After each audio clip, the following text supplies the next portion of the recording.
Hey everybody. Recently I decided to try and solo my way through the Ordeal strike on Legend, and this is about as far as I've gotten. It's taken me a long time to get here, and this is the build I've been using because I'm still stuck at this point. I'm underleveled by 5 points of light because this is a 950 encounter, and I'm solo. So my chances of beating this are extremely small. I don't think I'm actually going to be able to beat it. But to my credit here, I've gotten pretty far. I've gotten pretty far, and it's been a lot of fun. It's been really challenging, really hard, and it's a really fun, dynamic encounter. There's a lot of things that you have to manage, your buffs, and all that kind of stuff, and that's what I'm kind of here to talk about. Like, what does it take to get a player to solo through one of these ordeal strikes? So I'm going to walk you through my build here really quick. It's taking a couple of pieces from some other builds. It's using a double distribution build, which was kind of put on the map by Bakken Gangster. I'm using incendiary grenades, strafe jump, gambler's dodge, and then the burning edge center tree, which is way of 1,000 cuts. Now I'm using double distribution as well as a minor resist in my cloak. Minor resist has helped me kind of get here because of the snipers and things. And I'm using Shards of Galanor. Now this is a year 1 version of Shards of Galanor, and this is only a double distribution build. I'm not using triple distribution. This is a year 2 armor set for legs here. I've got traction and intellect mods in those, bringing me up to tier 7. And then I've got a year 1 version helmet and a year 1 version arms. Those are for different utility that I'll talk about in a second.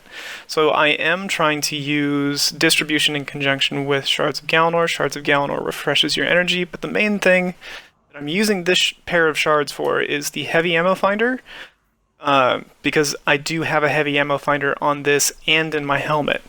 So I'm capitalizing on the Sharp Edges perk and the heavy ammo finder because my heavy weapon is the only weapon that I have for arc, which I will talk about in just a second. So it is really important that I have heavy ammo in this encounter because I'm running a very untraditional double primary kit with a heavy weapon and no DPS weapons. So I've got heavy lifting in my thing there, but this is a really important mod for me. It's hive repurposing. So destroying the shields of a hive refreshes my grenade ability.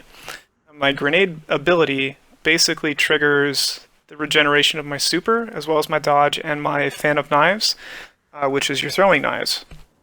So what I'm using Delirium for is to break the night shields, refresh my grenade, chuck in a grenade, burn them so that delays their regen of their shields and so on and so forth, cancels out their health regen, things like that.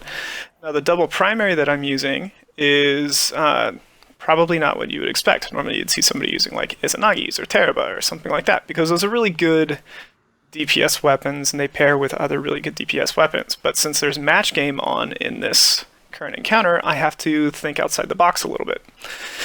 So I've got Austringer because it's a hand cannon, which allows me to put unstoppable rounds in it, and that allows me to shut down the ogres. I've got a really nice Austringer here. Outlaw, Rampage, Accurized, Full Bore, Range Masterwork. You can't really go wrong with it. It's a solid piece. Valakadin, this is an interesting call. Kill clip, quick draw, armor piercing rounds. I'm using Chambered Compensator for kind of like a more reliable bullet spread and pattern. Range Masterwork, and then this is my anti-barrier round weapon as well as my wizard shield breaking weapon as well. So I have solar weapons to deal with the wizards as well as a solar subclass to deal with wizards, and then I also have an arc weapon to deal with knights. And that's kind of how this works. Every time I break a shield, I get a grenade back. I can use that grenade to DPS large groups of adds or shut down champions or DPS champions, and that's just kind of how it goes. I have a pretty decent amount of uptime and super generating through the double distribution perk, and then I usually have my dodge up because of the burning edge. So I've got some kind of like play in the background just so you can see what it's like. I make some really annoying and heinous bad grenade throws here while I'm doing this because I'm tired. I've been at this for a couple hours now. And I just kind of wanted to show off the way that the build works and functions and what it's like to play through this level of difficulty while you're under-leveled. And I think it's kind of an interesting build. I like the way that it works together. Getting your grenade back as a hunter and having utility with your grenade is not something that you normally see too often outside of exotics. And none of the exotics that I really have technically have any utility that lend themselves to this kind of flexibility, or this type of utility in an activity like this. So I found this build to be really fun, really engaging. It's got a lot of things going on it, and that's because it's using a lot of very interesting pieces. It's using that high repurposing for the grenades, so when I strip the shields, get my grenade back, and then I can keep shredding shields and keep adding and applying burn, keeping my dodge up, so I don't have to worry about dodge cooldowns or discipline mods or anything like that, or really any mods outside of like intellect or stats. And in this particular strike, I think that this build has some validity, considering it's covering all of the different elemental shields that I would be experiencing and fighting against, and then it's got some pretty clever combat tricks to deal with the champions.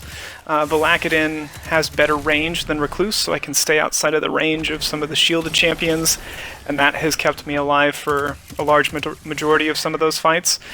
And since it's an auto rifle, it does have a similar damage output once it's out, kind of like at its actual range. So it's been a fun build. I am probably not going to be doing it for too much longer, because I know that I'm 10 points under where I should be in order to really DPS anything, and I'm actually kind of stuck at this point where I can't really progress. It's very difficult to get past the first ad wave, and I actually haven't gotten past the first ad wave, despite having good movement in some of my other runs, a lot of heavy in some of my other runs. Supering ads, staying up on the debuff and de-shielding and all that kind of stuff. I just don't have the damage, and while you would think the double primary is a bad DPS combination of weapons, this boss doesn't have a lot of health. It's not a very resilient boss. You can basically four-shot it with Izanagi's Burden, once Izanagi's Burden is using its perk, so I figured double primary actually wouldn't be too bad, and Shards is kind of a DPS super anyways. So that's my build, that's how it works, that's how it looks, and I hope you liked the video. Short, sweet, to the point.